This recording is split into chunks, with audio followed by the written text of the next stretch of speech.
The FDA on Wednesday released a list of 31 registration forms that China now requires Taiwanese companies to fill in order to get permission to sell their products across the strait.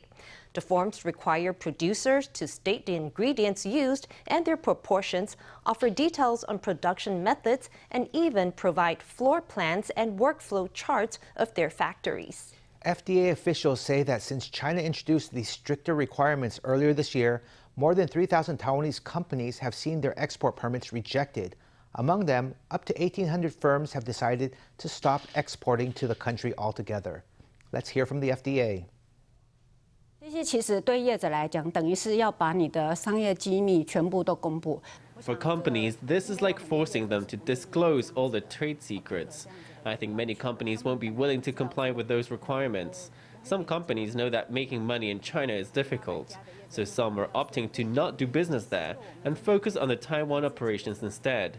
About 1,800 companies have said they won't submit any more documents. We respect their decision to not sell in that market. The FDA will still offer help to any companies who do want to submit applications with China. The FDA also responded to comments from an international trade expert who said that it was normal for countries to have special requirements for imports.